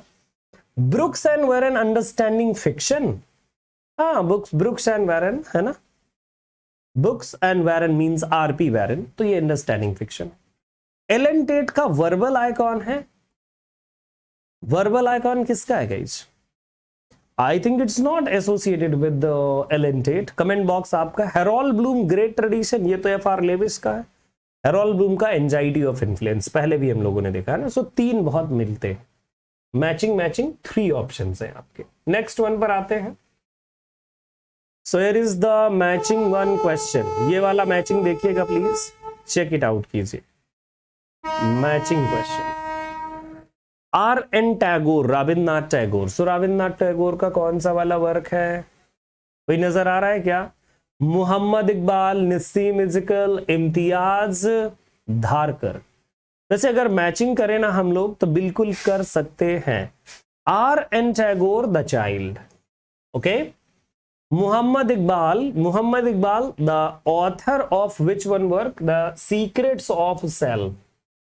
नसीम इज़्क़ल की अगर आप बात करें, so Nissim Ezekiel wrote the work unfinished man, and Imtiaz Dharker purdah and other poems. By the way अगर सी को सेकंड से मैच कर लें तो भी हो सकता है राइट आंसर आपको मिल जाए। सी टू सेकंड 2 ऑप्शंस में से है, एक ऑप्शन आप 50-50 ले सकते थे, है ना। Yes next one. So here is the list and फिर से मैचिंग खेल लीजिए एक बार। तो देखिए मैचिंग है आपके लिए। इमली Dickinson, so which one work associated with इमली डिकिंसन? इमली डिकिंसन की अगर आप बात करें तो मुझे ऐसा लगता है Emily Dickinson so wrote because I could not stop for death. हम ए को मैच करेंगे थर्ड से, ए थर्ड से मैच कीजिए। देखिए दो ऑप्शन में ए थर्ड है। चलिए कैथ वॉकर, जुडिथ राइट, है ना? Yes. So Kath Walker, B अगर ऑप्शन को देखें so Kath Walker we are going. B to fourth one किस ऑप्शन में नजर आ रहा है? इस वाले ऑप्शन में, मतलब fourth is the right answer, है ना? जुडिथ राइट की अगर आप बात करें, Judith right women to man, and Yusuf Kumailka banking potatoes. This is the right answer. So can you tell me day when sir takes class? ओहो, मैं किस दिन क्लासेस लेता हूं? मेरी ज्यादातर तो रैंडम रहती है, लेकिन डेज अब मैं फिक्स कर लूंगा। जैसे फ्राइडे और सैटरडे में लूंगा इसी चैनल पर class.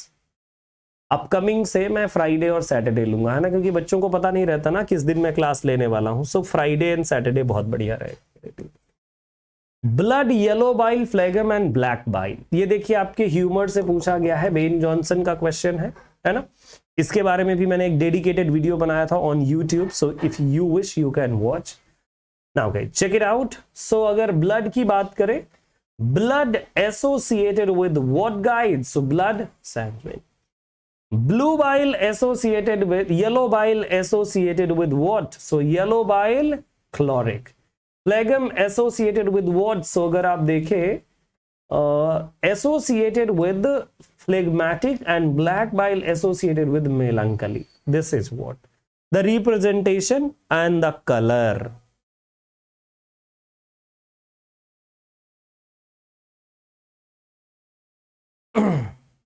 Okay? Great. Next one. Once more matching list guys, and these are the dialogues. Wow, क्या बात है, dialogues के साथ matching है। Some are born great, others achieve greatness. Love looks not with eye but with the mind, and therefore is winged cupid painted blind. Ill deeds is troubled with an evil word. We are such stuffs and dreams are made on. क्या बात है। We are such stuffs as dreams are made on. तो D को किससे match करेंगे आप लोग? D को फर्स्ट से मैच कर दिया जाए। क्या बात है, डी फर्स्ट आपको यहां पर नजर आ रहा है। और भी किसी ऑप्शन में है क्या? Let me check. और भी किसी ऑप्शन में है क्या? नहीं। तो it means first one is the right answer. देखिए एक से ही हम मैचिंग कर लेते हैं गाइज। एक ही क्वेश्चन से हमने पूरे गेम फिनिश कर दिया। We are such stuffs as dreams are made on, है ना? D first one correct, yes. इसके बाद अगर आप देखें सी को सेकेंड से मैच करेंगे। The comedy of errors, ill deeds is doubled with an evil word. Love looks not with the eyes but the mind, and therefore is winged Cupid painted blind. ये B option जो है ना, तो B option को अगर match करेंगे आप 103 से, Midsummer Night's Dream, and then later on some are born great, this is from Twelfth Night. Shakespeare की मैचिंग देखिए, शेक्सपियर की या तो लाइंस मैचिंग आ सकती है, या तो फिर आपके एग्जाम में HOKM हॉकम से कोई क्वेश्चन आता है। ठीक है, ग्रेट। शेक्सपियर के सभी क्वेश्चन आप कर पाओ, एक एक क्वेश्चन, तो आपसे रिक्वेस्ट है मेरा। कौन सा रिक्वेस्ट? यूट्यूब पर सर्च कीजिएगा MCQs on William Shakespeare by AKS Rajveer. तो एक मेरा वीडियो आपको मिलेगा जिसमें मैंने 200 MCQs करवाए हैं विलियम शेक्सपियर पर। मौका लगा करके देख लीजिएगा, कोई भी क्वेश्चन आएगा आपके एग्जाम में, इन 200 में से कोई ना कोई क्वेश्चन होगा वो। अब आप बोलेंगे सर गारंटी लेंगे क्या आप? तो नहीं, गारंटी नहीं ले सकते भाई, गारंटी नहीं ले सकते कि मतलब नहीं वहीं से आएगा। ओके, चलिए नेक्स्ट वन पर आते हैं। Match the list. सो फिर से एक बार देखिए, लिस्ट मैच कर लेते हैं। वैसे ये ऐसे टाइप के क्वेश्चन आ चुके हैं जैसे अपोरिया गाइस, है ना? सो ए अपोरिया को कहां से हम एसोसिएट करेंगे? डी कंस्ट्रक्शन के साथ। तो ए को 3 से मैच कर दीजिए।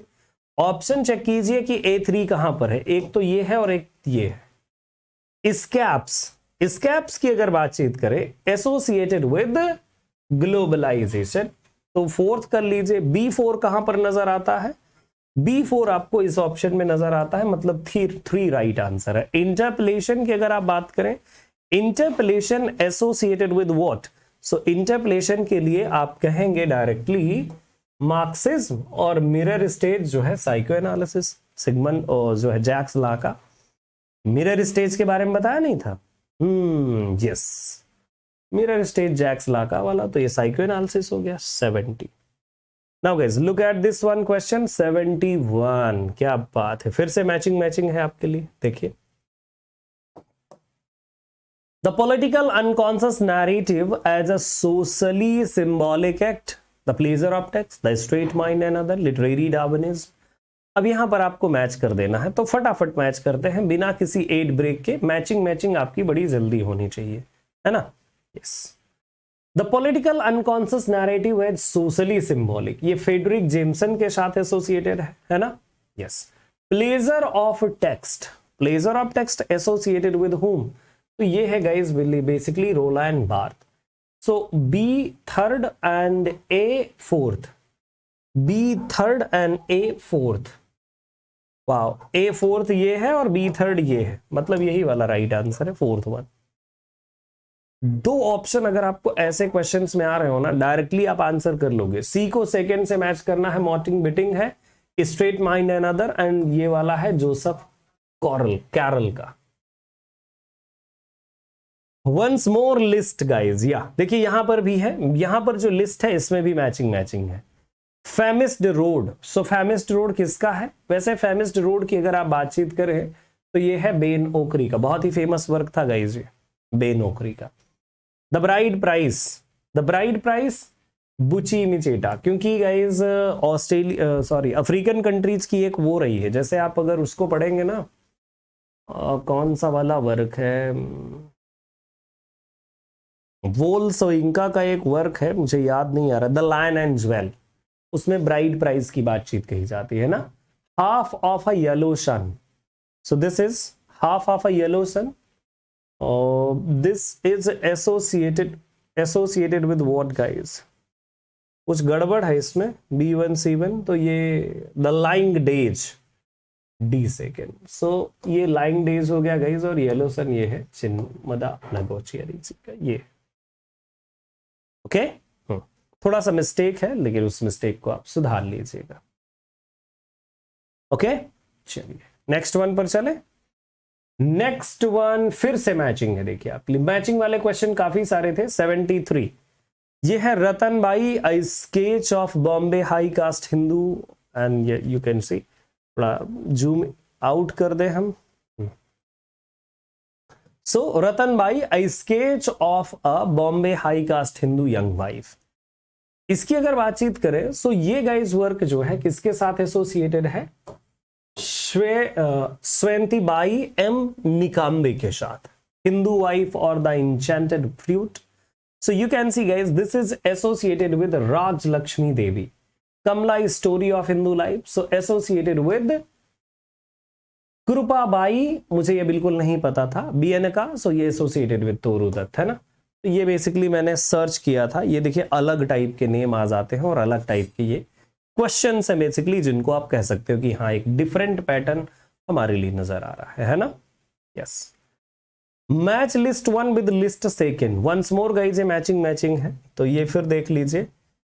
Richard Wright is there, Antony Morrison is there. So चलिए वन बाय वन मैच कर लेते हैं। सबसे पहले हम लोग टोनी मॉरिसन, तो टोनी मॉरिसन का वर्क कौन सा है? ये मर्सी है। रिचार्ड राइट का कौन सा गाइस वर्क हो सकता है? रिचार्ड राइट का एक ही वर्क हो सकता है, and that is American hunger. A third B first, यही वाला नजर आ रहा है, A third B first. This is the right answer, A third B first. Okay, देखिए ऐसे ही दो मैच किया करिए, आंसर आपको मिल जाता है most probably. And then Barbara Chase Riboud, so इनका कौन सा वर्क हुआ? सैली हेमिंग्स, है ना, and Octavia Butler, so this is kindred. Once more matching, क्या बात है, इतनी सारी मैचिंग। एनटीए बड़ा प्रसन्न होता है मैचिंग दे करके। एनटीए बी लाइक बेटा इतनी मैचिंग दूंगा कि दोबारा मैचिंग नहीं मांगोगे, है ना? अपनी शादी के लिए भी मैचिंग भूल जाओगे, इतनी सारी मैचिंग मैं आपको देने वाला हूं, एनटीए बी लाइक, ऐसे ही कहेगा ना। So M K Naik, David McCutchion and A R Srinivasa Iyengar, V K Gokak, इसका जो राइट आंसर आने वाला है, चलिए हम कर लेते हैं। M K Naik, history of Indian English literature, this is by M K Naik. Then David, so David Maxon का कौन सा गाइस वर्क है? डेविड मैक्सन का वर्क है Indian writing in English, critical essays, ये है डेविड का। A R Srinivasa Iyengar, so this is the Indian contribution of English literature.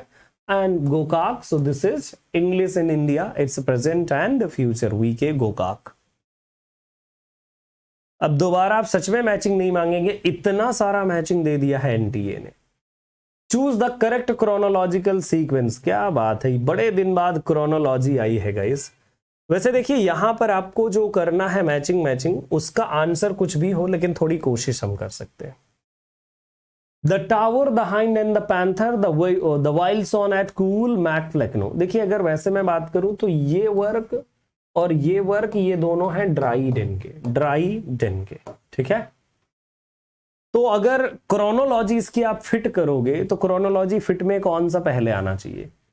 ये वाले वर्क पहले ही आएंगे, later on guys tower, wild swans at Coole and Whitsun wedding, ये सब बाद में आएंगे आपके, है ना। वैसे यहां पर मैचिंग में जो आंसर दिया हुआ है ये गलत है, सरासर गलत है। एनटीए ने इसका ऑप्शन जो है डी बी सी ए ई, सो डी को सबसे पहले रखा, अच्छा डी को सबसे पहले रखा है तो ठीक तो है, ठीक रखा है guys. Mac Flecknoe and B the hind and the panther, बिल्कुल सही है ना। And then C, so C is wild swans at Coole, and then this is A the tower, and last होगा विट्सन वेडिंग, बिकॉज ये सबसे ज्यादा WB. येट्स के बाद का भी वर्क है विट्सन वेडिंग, है ना। यस, प्लीज आप ईयर थोड़ा देख लीजिएगा, इसका ईयर आप जरूर चेक कर लीजिएगा, जैसे ईयर नहीं याद रहता तो ईयर चेक कर लीजिएगा। Arrange the following poets in accordings with their years of birth, oh my goodness. अब भाई इनके ईयर ऑफ बर्थ के अकॉर्डिंग, मुझसे किसी बच्चे ने पूछा था sir date of birth date of death याद रखना होता है? देन माय आंसर इज हाँ भाई याद करना होता है, पक्का याद करना होता है। क्यों? क्योंकि आते हैं एग्जाम में क्वेश्चन ऐसे। Arrange the following poet according with their years of birth: George Herbert, Edmund Dispenser, Philip Sidney, John Donne. तो देखिए यहां पर बिल्कुल सही आंसर कौन सा आने वाला है? सबसे पहले गाइज आप इनमें से एडमंड डिस्पेंसर को लीजिए, बिकॉज एडमंड डिस्पेंसर सबसे पहले इनका ही बर्थ हुआ। Then Philip Sidney. अब अच्छा आप ऐसा कहेंगे क्यों? क्योंकि ये एलिजाबेथन टाइम पीरियड से, ठीक है, एलिजाबेथन हो गए। इसके बाद अगर बातचीत करें आप, तो अब कौन आएगा गाइज आपके लिए? जॉन डन, क्योंकि ये जैकोबियन टाइम पीरियड से है, ये जैकोबियन है ना, और ये भी जैकोबियन है आपके, तो ये भी इसी टाइम पीरियड में आएंगे। ओलिवर गोल्डस्मिथ की अगर आप बातचीत करें तो ओलिवर गोल्डस्मिथ आपके न्यू क्लासिकल टाइम पीरियड में नजर आते हैं। तो एलिजाबेथन पहले, जैकोबियन बाद में, फिर जाकर के यस सर क्रोनोलॉजी याद करते हैं पर भूल जाते हैं हल्का हल्का। बॉटल बगल में रखा करिए अभिषेक, प्लीज यूज माई टेक्निक। जैसे ही भूले कुछ तो बॉटल 2 बार सर पे पटक दिया, बिल्कुल फटाफट याद हो जाएगा। अच्छा मैं अब काफी थक भी गया हूं तो मैं 80 तक क्वेश्चन करवाता हूं, बाकी बाद में करेंगे। Find the chronological order of publication of the given works. तो इनमें से ये देखिए डार्विन का ओरिजिन ऑफ स्पीसीज, ऐसे लगता है कि जैसे मतलब इस वर्क के बिना पेपर ही नहीं बनेगा। मैकालेज एसे ऑन मिल्टन, हाँ अच्छा एसे ऑन मिल्टन भी लिखा है। स्टीवेंसन, स्ट्रीजर आइलैंड, ब्राउनिंग, स्पॉलिन, Arnold Bennett's old wives tale. तो एक सिंपल सी बात है, ये लास्ट में आप जरूर रखिएगा ओल्ड वाइव्स टेल, क्योंकि अर्नोल्ड बेनेट का है मॉडर्न टाइम पीरियड से, और Charles Darwin Victorian time period के हैं। तो आप डेफिनेटली ये कुछ मैचिंग आप जरूर कर सकते हैं। हाँ मैकाले भी गए विक्टोरियन टाइम पीरियड से पहले, इनसे पहले तो मैकाले ही थे, है ना, 1835 एंड ऑल। तो ये आप बी जरूर कर सकते हैं ना। यस, ये मैचिंग वाला पार्ट है। प्लीज आप इनके सारे ऑप्शंस को जरूर एक बार चेक कर लीजिएगा। अब मैं थक आया बोलते बोलते, क्या करूं मैं। Find the chronological order of the writers in terms of their year of birth. तो यहां पर देखिए ईयर ऑफ बर्थ के अकॉर्डिंग समझना था। जैन ऑस्टिन, हेनरी फील्डिंग, है ना, जैन ऑस्टिन है, हेनरी फील्डिंग है, जेम्स एम्बैरी है, रिचर्ड डॉडरिज ब्लैकमर है, विलियम मैकपीस थाकरे है। देखिए मैं बताऊं, ये रोमांटिक है, ये जो है आपके अगस्टन टाइम पीरियड से मतलब बोले तो नियो क्लासिकल टाइम पीरियड, है ना, और विलियम मैकपीस थाकरे विक्टोरियन है। ठीक है, तो सबसे पहले हेनरी फील्डिंग यानी बी को सबसे पहले ले आओ, तो बी सबसे पहले आ गए। वैसे भी बी को करेक्ट करते ही आपका आंसर सही हो गया, ज्यादा दिमाग लगाने की जरूरत ही नहीं पड़ी, है ना। बी को सबसे पहले रख दीजिए, देन बी के बाद आप रखेंगे ए क्यों रखेंगे, क्योंकि रोमांटिक टाइम पीरियड आएगा, और रोमांटिक के बाद विक्टोरियन आएगा, तो विक्टोरियन का मतलब है विलियम मैकपीस थाकरे, तो बी ए ई राइट आंसर बन गया। याद वाद करने की जरूरत नहीं है ईयर याद करने के लिए। हाँ सर, काफी देर से पढ़ा रहे हैं, क्या बात, ठीक है सर। हाँ काफी देर पढ़ाते होगे ना कंटिन्यूअसली, पता है 104 मिनट से मैं बोल रहा हूं, तो 104 मिनट काफी लंबा टाइम हो जाता है। तो मैं 80 क्वेश्चन तक कर देता हूं, 80 के बाद जो 20 रहेंगे तो वो आप कर भी लीजिएगा, है ना।